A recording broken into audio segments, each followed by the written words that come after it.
Welcome, Riddell Sports Network. I think it was good to start with that thing because now brains are working, right? I'm Dan, this is Dare. Yeah, Dave. Top Payton, Caitlin Clark dropping 25. I think people are like hating on her because the team is doing poorly. They had the number one draft pick, so that's bound to happen. If you have the number one pick, either your stars were injured all year or you have no stars. Yeah, their team's junk. They got the one chick's good. How's the WNBA do the draft? Same way NBA, how it's a like a lottery? Yeah, the lottery thing. They I do think the lottery too? It's the dumbest thing. Bill Walton passed away at the age of 71. So I'm a bit too young to have watched him. I have seen highlights and what he's done and all that. I think we all know him just from a commentator. Throw it down, big man. He was in a movie too. I was trying to think. It wasn't the Brendan Fraser movie, was it? His hair caught on fire. Oh yeah. It was that one. That was Brendan Fraser. The one where he's what the hell's the name of the goddamn movie? Yeah. When he was a commentator. But Bill Walton, one-time NBA MVP, I believe 2-time NBA champion. But when he was on the court, he was dominant. But as we can see here, 81 to 82, he missed the whole year. 80 to 81, full year. 78 to 79. This is one of the players that it's like Yao, right? What if he wasn't injured all the time? Would we be talking about him in that top 5 centers conversation? Got a finals MVP too. Yep. But yeah, 71, and I'm not hating. He looked older than 71 to me. He definitely did. I thought he was older. I was surprised, but probably, having tons of surgeries your whole life on your feet probably don't help. What, 6'11", 70 years old doesn't help. One of the greatest college players ever. Yeah. UCLA. Although he did make one mistake, and that's putting his son in the NBA. All right, sorry. His son was pretty decent, I feel like. Didn't he wind up being Lakers coach or something like that? And it didn't go well. What is wrong with Lakers? Just grab some random ass dude. You weren't good playing, and now all of a sudden you're going to be a good coach? Yeah, played for 11 seasons. Pretty good. How many points he averaged per game? Points in his career, 4.7. Celtics sweep the Pacers. Dave predicted that first one. Dave predicted. Yeah. Thought he did. That was you? Yeah, you said Pacers were going to take it to 6. Yeah, I said they won. Yeah. But on the other hand, what could this series have been after 4 games? It could have been 3-1 Pacers or 2-2. Very easily. Easily 2-2. That first game was horrible, and then the last one they just got swept on. They could have took that one. Once Halliburton was it Halliburton? Yeah. Once he was gone, it was a wrap. And he's not even that good. They still hung though. Yeah, they did. But they definitely could have taken 1, and then as soon as they blew 3, I knew it was over. Yeah. But if you're this dominant Celtics team and you're struggling with this beat up, injured Pacers team, what does that say for the finals? Yeah, I mean, the winner of the West is going to give them hell. That's what it says. No Porzingis, and when you're playing a lesser team, you kind of drop down to you play down. It'll be all right. I already said they're going to blow it anyways. So, Dallas Mavericks up 3-0. They lost 3-1. Well, yeah. Oh, they were up 3-0. Both teams were up 3-0. And then they just dropped one in Dallas to Minnesota by 5. I've been watching. I've watched nearly every single minute of this series. It's just hard to stick with it when there's so many goddamn commercials. I'll flip back and forth, but yeah, there was a controversy in Game 2. We were talking about this through our text message. A ball out of bounds was first called out on Kyrie Irving. And then the Minnesota player, they did a challenge. It was actually off the Minnesota player, but the only reason he lost it was because Kyrie slapped his arm. Didn't even get close to the ball. So they were doing a review, and they said, well, we can see that Irving slapped his arm, but we can't change that. Why? Can I ask that like a legitimate question? Why? The whole reason for the replay is to get the call right. Yeah. Not to say you have to have him shooting free throws or whatever, but it should have been Minnesota ball. Yeah. But don't you have to pick what you're going to challenge? Because wouldn't that technically be? They did. That's what Mavs did. They said it's not out on us. Yeah, but I'm saying if you're looking at the out call, wouldn't him hitting his arm causing the out call be now a foul? So now you should be. Now you'd have a foul. You'd have to challenge, and then you'd have to have the out of bounds. You have to challenge, right? Well, they should just the play should just be challenged. Because when you challenge, all they're doing is looking at going out of bounds. Stupid. They're not looking about. You know what I mean? Yeah, but so let's say in this scenario, if I was in charge, you can challenge whatever you want. So Jason Kidd challenges if the ball was out on Kyrie. But they see the foul and they call a foul on Kyrie. Jason Kidd still wins the challenge. Yeah. Because it was out on the Wolves player, so he keeps his challenge. And then a foul on Kyrie, Minnesota ball. It's that easy. I don't know why they play this game of, well, we have all the equipment. Mm-hmm. We have the ruling in place. But you can only do this, this, and that. Just let him challenge anything. Is it actually? What's the difference? Is it actually the refs doing all of the challenge, or do they have that earpiece into like MLB? I don't know. Do they do this weird thing where they get the camera and they're staring at you? They're talking to somebody. Because I know MLB, you got somebody in your ear, and you're still takes you forever. They're probably sitting in a room with 10 screens, and it still takes them 5 minutes to make the damn call. You think there's one guy with all the games up in a room? Probably a couple, two or three. Yeah. Just one. Like a security guard. Sleeping. Wake his ass up. Yeah.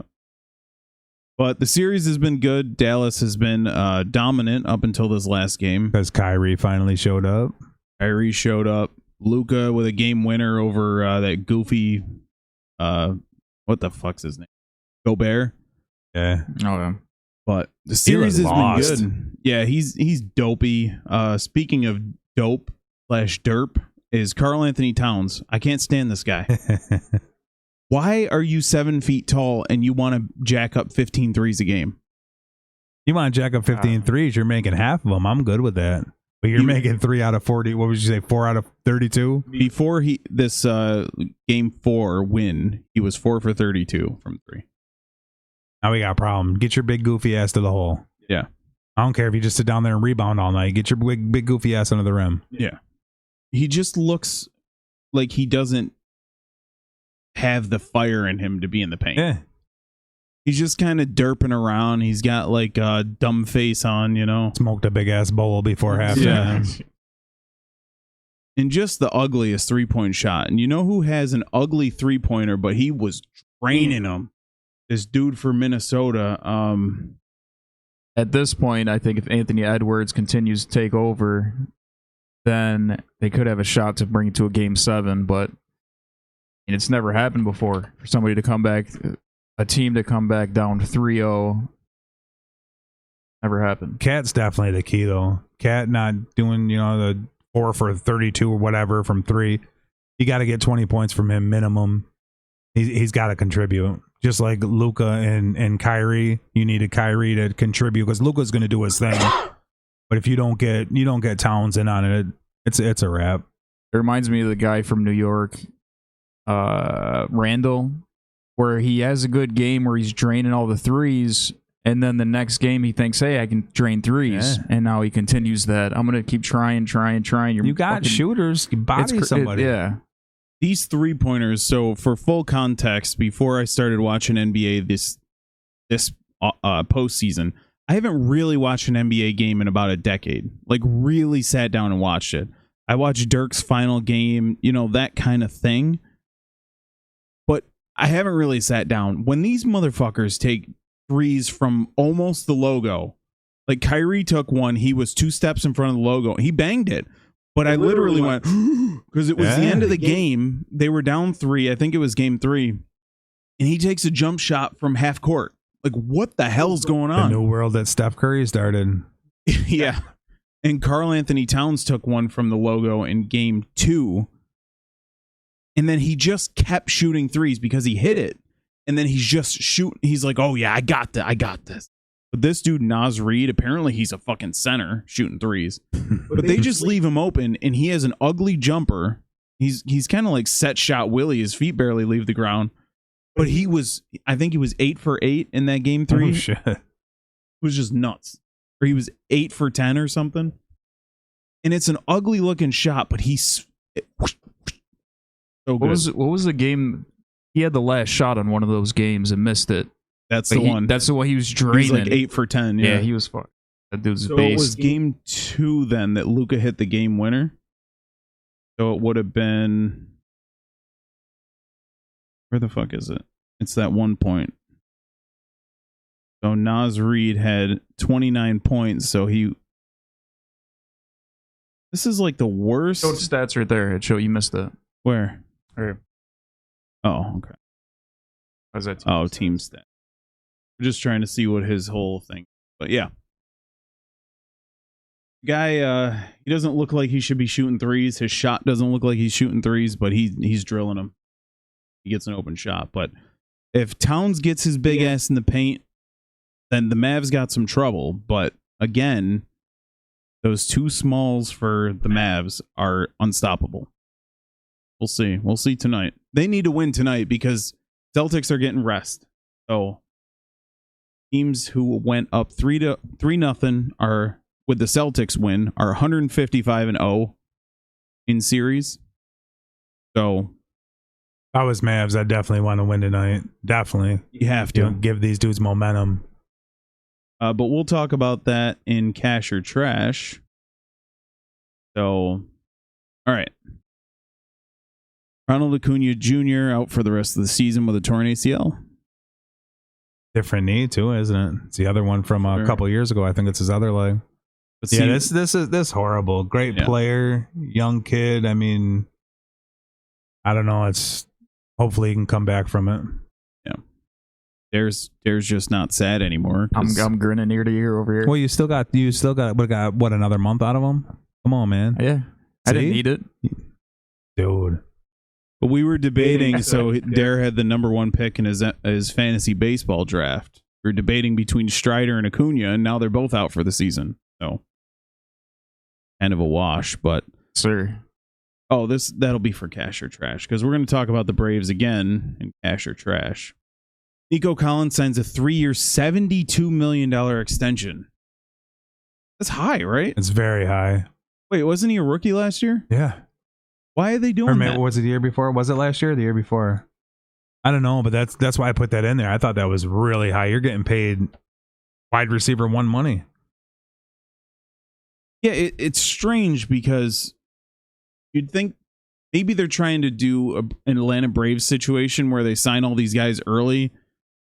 Shit, the Braves sign him early and sign him for little money. Like poor Ozzy Albies. They signed him like 10 years, $3 million a year or some shit. Poor dude. Are we even sure Nico Collins is the number 1? I don't think he is. No, I don't think he is. But I'm saying he's getting paid like a number 1, and that was quick to pull the trigger. Oh, okay. So his rookie contract's almost up. So this will be his 4th year. I just thought, is his 4th? Yeah. I thought that was a lot. Yep. I mean, he's got capabilities to be a number 1, but AJ Brown's is 3 years, $92 million. A lot of them not too far off. A lot of them, a lot of them we were talking about a couple weeks ago were around 25 million, 26, 23 a year. What was Devontae Smith's contract? I want to say around 26. They were getting 25. $5 million for 3 years. 25 million. Yeah, that's what I'm saying. He's getting big boy money. Oh damn! Fuck out of here! What the hell? And then I thought it was kind of weird. You bring in more talent, and now you pay him a lot more. You know what I mean? Right. You think now that you got some other guys, maybe you could squeeze a little cheaper price tag out of them. I just picture he's sitting there with his agent. He's probably thinking, if I get like a 3-year, $48 million extension, I'll be happy. So. And they offer him that. He's like, oh shit! Like, the agent's like, hey, maybe we should hold on. No. Yeah. Sign that now. Yeah. Oh. Okay. Last one will be Angel Hernandez retires. He's notorious for being the worst umpire in the MLB, possibly the worst umpire of all time. Aaron Boone and Alex Cora defend him because maybe MLB's giving him a bonus. And very, very strange. Yeah, this is one of my favorite things. The MLB, as lackadaisical as they are, decided that he's not umping in the World Series. Why? Because he's Hispanic, right? Not because he's the fucking worst. Like literally the worst. So yeah, I just thought it was funny. Boone usually has the most problem with him, and he was saying, I think it's unfair that Angel Hernandez is the bad face of umpires and blah, blah, blah. He's the one they always look at. Cora says the only reason they pick on him is because they know his name. Yeah. No, they pick on him because he's junk. Nope. Come on, man. You're not even close. I can do that job right now. I couldn't do it right now. That bad? Oh, that bad. Yeah, that's what I'm saying. I could Just do that close job my eyes and that do it. bad. But like if you started me at like high school, give me like a year and a half and I'll be a better ump because I need to see that speed again. Yeah. It's been so long. So